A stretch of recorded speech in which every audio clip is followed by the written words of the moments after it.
All right. Hi, I'm Craig. This is my channel. I am mostly a audio engineer. I started off as a live sound engineer.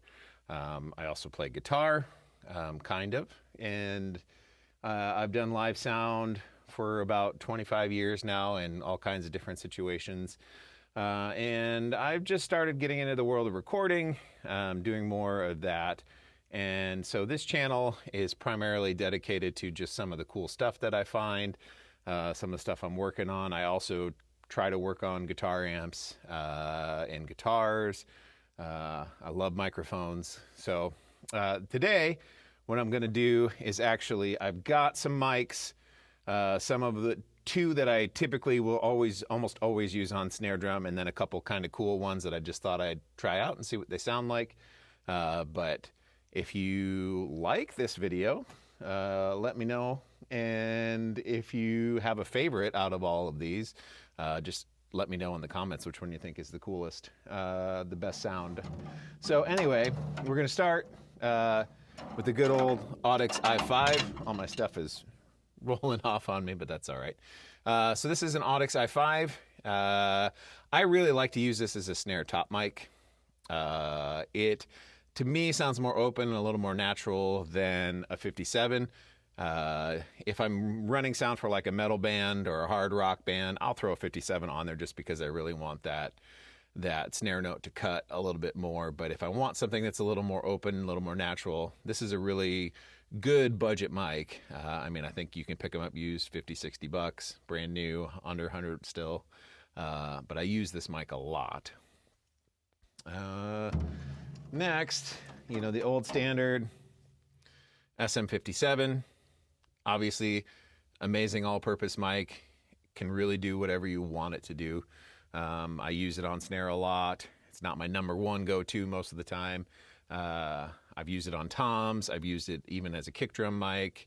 Obviously, tons of other instrument uses for this. But like I said, I kind of just prefer the more rounded top end of the i5 over this. I use this really frequently as a snare bottom mic. Or a Beta 57 is a great snare bottom mic for me as well, just to get those nice crispy snare sounds. And then I'm going to bust out this guy. I actually have two of these, and I'm going to compare both of them at different points in the video. This is a Shure Unidyne 4. 548, I think it's the number, Unidyne 548. This is the PE2 model. This actually has high and low attenuation switches on it.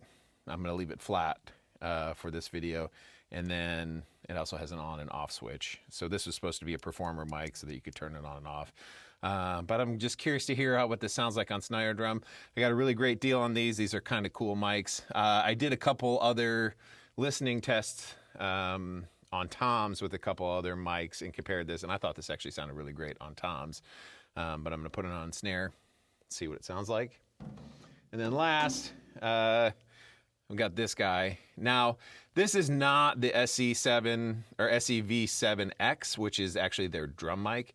However, I do really love this mic on vocals. It has a very tight pickup pattern, works great on loud stages. I've had good luck with it on both male and female voices. But I was just curious to what it sounded like on snare. I'll probably be getting a V7X at some point just because I actually have quite a few SE microphones for the money. I found they're a really great deal. They provide a lot of really good solutions at fair prices. So I really do like the SE mics.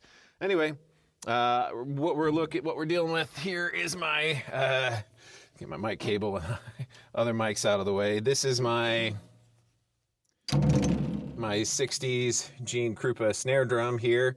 It's got a clear head on it now, which I'm not a huge fan of. So I'll be getting a coated head for this and maybe make another video once I do that. But it's a really cool snare. It's got a nice vintage kind of ring to it.